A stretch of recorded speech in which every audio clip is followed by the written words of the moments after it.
God is not here today, priest.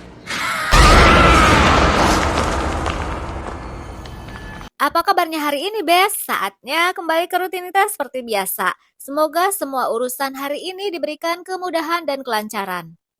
Ini merupakan prequel dari film The Exorcist 1973 mengenai seorang arkeolog sekaligus pastor bernama Merrin yang bingung dengan jati dirinya. Ia sudah melanggar perintah-perintah Tuhan sampai akhirnya ia mendapatkan sebuah pekerjaan harus ke Afrika untuk melihat gereja yang baru ditemukan di sana. Jadi ada gereja yang ditemukan di bawah tanah yang berumur sekitar 1500 tahun silam. Merrin diutus untuk mencari benda langka di lokasi itu. Sesampai di sana, teror iblis pun mulai menyelimuti proses penggalian tersebut. Kuy lanjut simak alur ceritanya. Stay watching, not sleep. I never answer to no, man, I still go, go, go, go, go, go, go, go, go. Di awal kisah kita diperlihatkan dengan seorang pastor yang sedang berjalan di tengah tumpukan mayat setelah perang salib. Pastor itu kemudian mendekati sosok mayat pria yang sedang membawa patung kepala iblis Pazuzu. Mayat itu kemudian bergerak seperti membisikkan sesuatu yang membuat sang pastor ketakutan.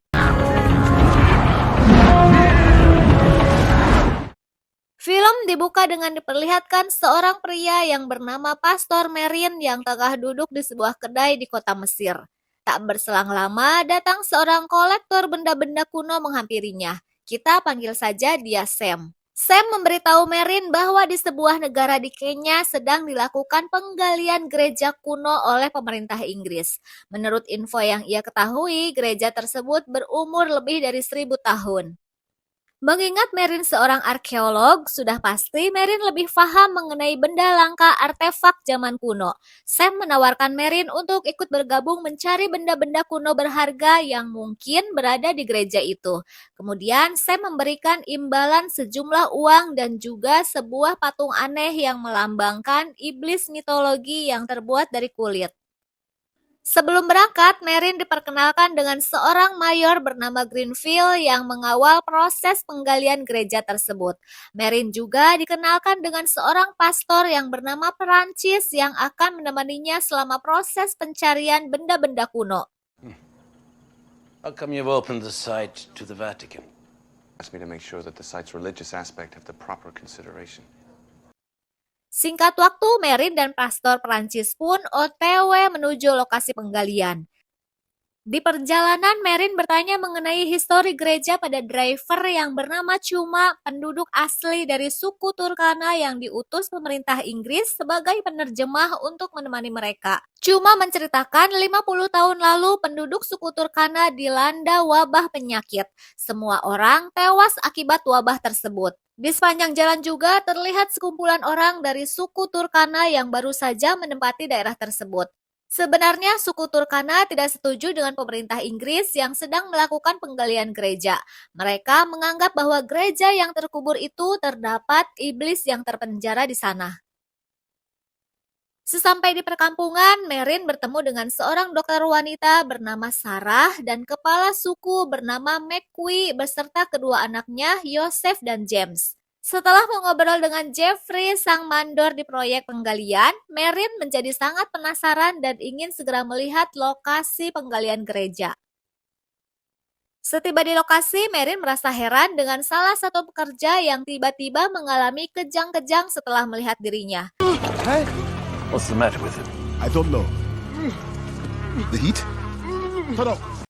Ternyata gereja yang mereka gali hanya terlihat bagian kubahnya saja. Merrin memutuskan masuk ke dalam gereja melalui kubah ditemani oleh Cuma. Di dalam gereja terlihat keadaan yang sunyi dan menyeramkan. Banyak patung-patung besar yang terbuat dari batu dengan pahatan yang sangat menarik. Pastor Prancis yang ikut masuk ke dalam gereja menemukan sebuah lukisan dinding yang terlihat aneh. Di sana ada sebuah lukisan tentang Lucifer, seorang malaikat yang diusir dari surga. Lucifer, the Lord's favorite angel.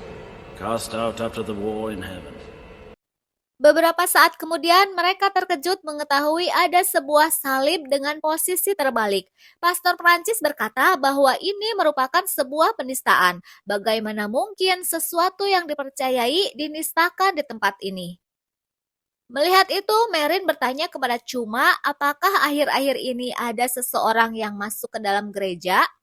Cuma kemudian berkata bahwa ada seorang arkeolog bernama Monsignor Bession yang sudah masuk ke dalam gereja dan kini ia sekarang menjadi gila. Kemudian Merin pergi menuju tenda milik Bession. Terlihat keadaan tenda yang berantakan. Di sana Merin menemukan sebuah lukisan aneh, sebuah tulisan berbahasa Aramik milik Bession. Bahasa Aramik adalah bahasa yang digunakan bangsa Palestina di saat Yesus masih hidup. Tulisan tersebut mengartikan sepenggal kalimat yang terjatuh akan bangkit dalam lautan darah. Di tempat lain diperlihatkan Yosef dan James berada di sebuah sumur sedang bertengkar karena sebuah mainan. Tiba-tiba muncul segerombolan henna yang menyerang James. Seketika James tewas mengenaskan diserang oleh segerombolan henna. Yosef yang melihat kakaknya dimakan henna hanya bisa terdiam dan kemudian pingsan. Setelah kejadian itu, Yosef mengalami sakit-sakitan.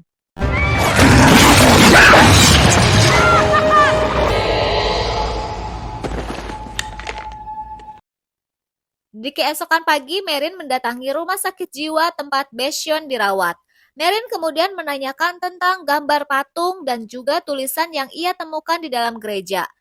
Mendengar pertanyaan itu, Bession bukannya menjawab, ia justru tertawa sinis.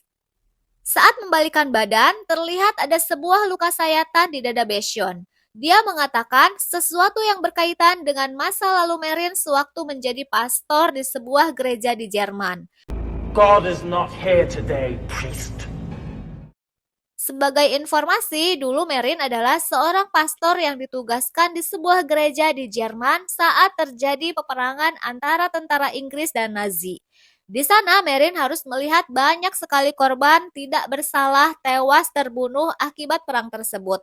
Karena itulah, Merin memutuskan untuk pensiun menjadi pastor dan menjadi seorang ateis. I'm Father Giannetti. I've been waiting for you. I hope he finds peace. Setelah tewasnya Bession, Merin bertemu dengan seorang pastor bernama Giannetti yang sebelumnya sudah menunggu kedatangannya. Pastor Giannetti berkata bahwa Bession tidak gila, namun ia sedang dalam pengaruh iblis. Pastor itu mengingatkan Merin untuk berhati-hati karena iblis itu akan mencari cara untuk meracuni pikirannya.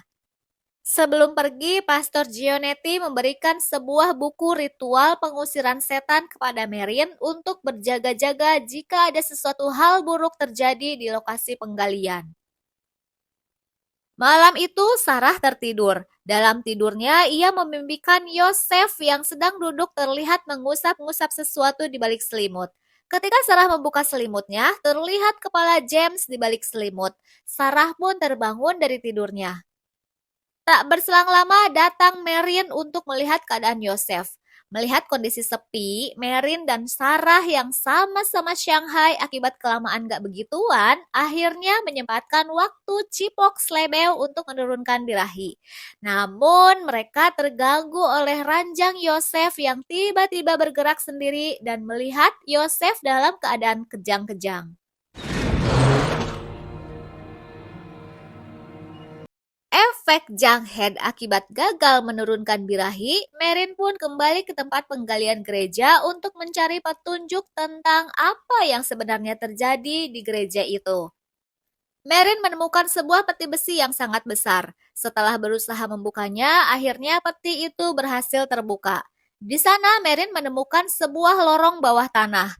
Kemudian ia memasuki lorong tersebut. Sesampainya di dalam, Merin menemukan sebuah patung kuno dari iblis Pazuzu. Di waktu yang bersamaan, terlihat istri kepala suku Turkana sedang melahirkan, menjerit kesakitan. Wanita itu terkejut saat bayi yang dilahirkannya terlihat sangat menyedihkan seperti bukan bayi manusia. Mereka menganggap apa yang telah terjadi adalah ulah iblis yang terpenjara di dalam gereja. Di scene berbeda, Jeffrey, si mandor proyek penggalian, terlihat mabuk cap orang tua berjalan menuju bar untuk mengambil minuman. Tiba-tiba ada sesuatu yang datang dengan cepat menyerang Jeffrey yang membuatnya tewas seketika.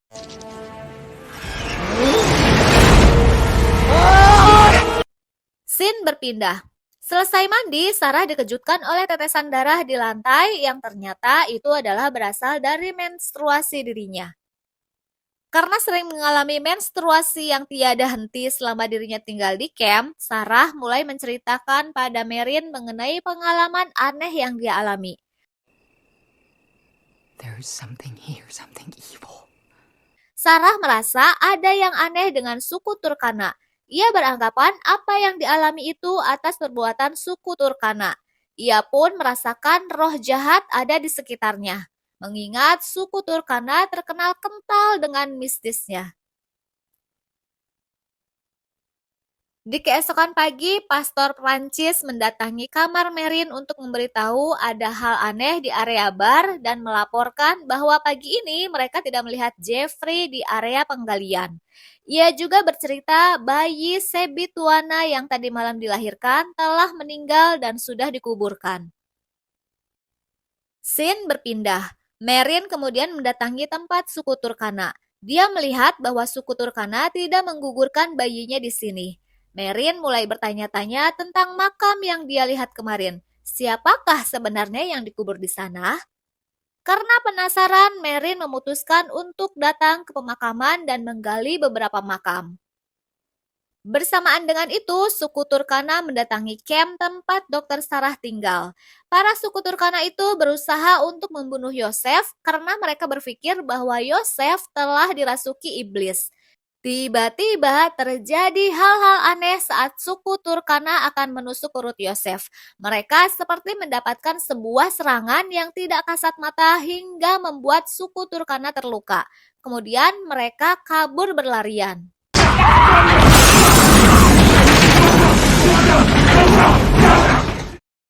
Di keesokan pagi, terlihat Meryn masih berusaha menggali makam. Meski telah menggali 3 makam, rasa penasaran Meryn belum terjawab. Meryn menemukan makam yang digali hanyalah sebuah peti kosong. Meryn yang sangat kesal dengan makam-makam tersebut, lantas kembali ke desa. Dia meminta Pastor Prancis agar menceritakan kebenaran untuk apa makam-makam itu dibuat.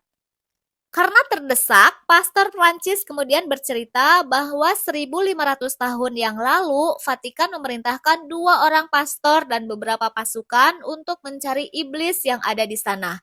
Tak disangka kemudian terjadi pertumpahan darah antara tentara Vatikan dengan penduduk lokal. Semua itu terjadi karena adu domba iblis yang berhasil menghasut mereka untuk melakukan perang berdarah. Hanya seorang pastor yang selamat saat itu. Itu semua terjadi karena adu domba sesosok iblis yang berhasil menghasut mereka untuk melakukan perang berdarah. Setelah kejadian itu, lalu Vatikan memerintahkan untuk membangun gereja di tempat itu dan harus langsung dikubur setelah selesai dibangun. Tujuannya adalah untuk mengunci iblis yang ada di dalamnya agar kejadian itu tidak tercatat dalam sejarah. Pastor Prancis juga menceritakan bahwa dirinya pernah dikirim oleh Vatikan untuk memastikan apakah tempat tersebut tempat di mana Lucifer jatuh setelah peperangan di surga. Alih-alih menjadi tempat suci, kejadian 50 tahun lalu terulang kembali, di mana ada 4 pastor dan beberapa suku Turkana yang diperintahkan Vatikan untuk memeriksa tempat tersebut. Namun, terjadi sesuatu hal yang membuat keempat pastor dan 2 orang suku Turkana hilang. Untuk menutupi hal tersebut, Vatikan kemudian memerintahkan untuk membangun makam palsu dan mengatakan bahwa mereka semua tewas karena sebuah wabah yang bertujuan untuk menakut-nakuti penduduk agar tidak mendekati tempat itu. Beberapa saat kemudian, Cuma datang dan mengabarkan bahwa mayat Jeffrey telah ditemukan di dalam gereja. Singkat cerita, Meryn dan Mayor Greenfield beserta pasukannya mendatangi tempat penggalian gereja. Setelah masuk ke dalam gereja, mereka semua dikejutkan dengan keadaan tubuh Jeffrey yang sedang dimakan burung gagak dengan tubuh diikat dengan sebuah tali.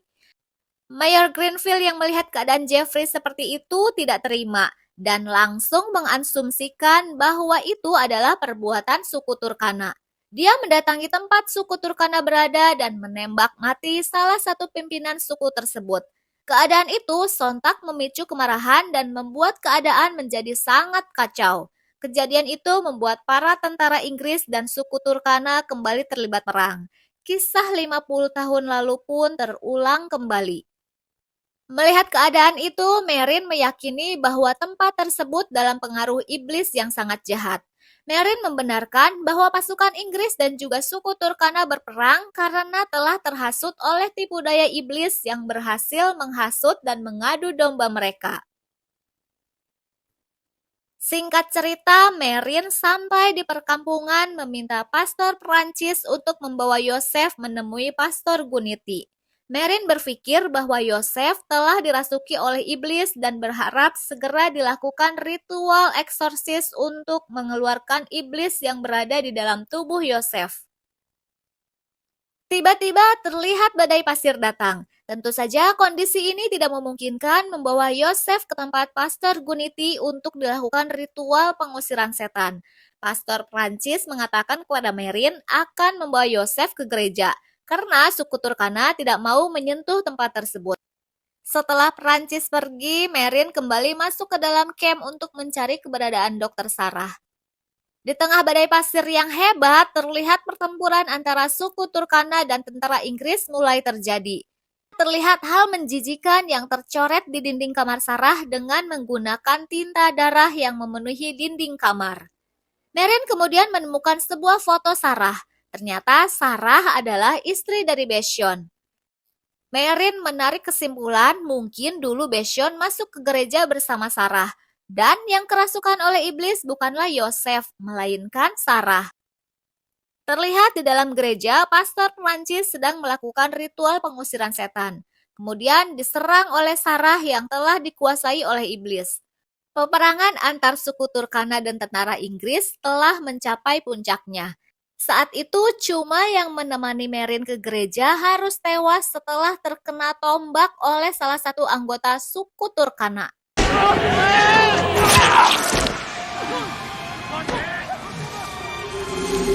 Singkat cerita, sampailah Merin di dalam gereja. Di sana ia tidak menemukan pastor Prancis dan Yosef. Merin hanya menemukan noda darah dan buku ritual yang sebelumnya sudah ia berikan kepada pastor Prancis. Di sini akhirnya Merin mulai mendapatkan kembali keyakinannya. Lalu ia bergegas mencari keberadaan Yosef. Merin mulai merapalkan doa-doa kepada Tuhan agar bisa menolong Yosef dan melawan iblis yang telah merasuki tubuh Sarah. Merin berusaha melawan iblis yang merasuki tubuh Sarah. Iblis itu terlihat kesakitan dan berusaha kabur menghindari Merin. Yosef yang duduk diam di atas makam kemudian ditarik sang iblis masuk ke dalam lorong yang berada di bawah gereja. Joseph! Dengan cepat, Merin berusaha mengejar masuk ke dalam lorong itu. Lalu tiba-tiba,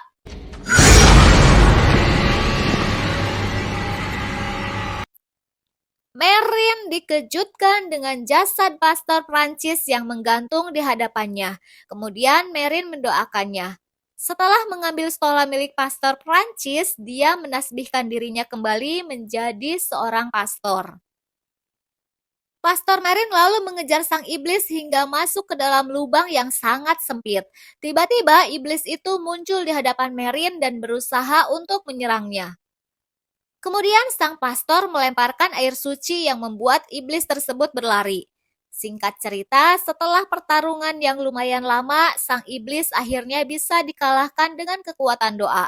Pastor Merin berhasil mengeluarkan sang iblis dari tubuh Sarah. Sarah kemudian tersadar dan terbebas dari belenggu si iblis.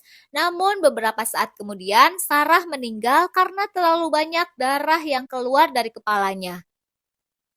Sang pastor dan Yosef akhirnya keluar dari dalam gereja. Terlihat semua tentara Inggris dan suku Turkana semuanya tewas. Di akhir cerita, Pastor Merrin menemui seorang pria di sebuah kedai dan mengatakan bahwa dirinya kini menjadi pastor kembali. Dan film pun selesai. Peperangan yang terjadi dalam alur cerita film ini semua disebabkan oleh hasutan iblis yang telah berhasil mengadu dombakan antara tentara Inggris dan suku Turkana penduduk asli di lokasi proyek penggalian. Tipu daya iblis sangatlah hedon. Mulai pertebal diri dengan keimanan untuk menjauhkan iblis yang penuh dengan berbagai cara dan segala tipu muslihatnya untuk menyesatkan kita. Thanks for watching, Bes. Bye.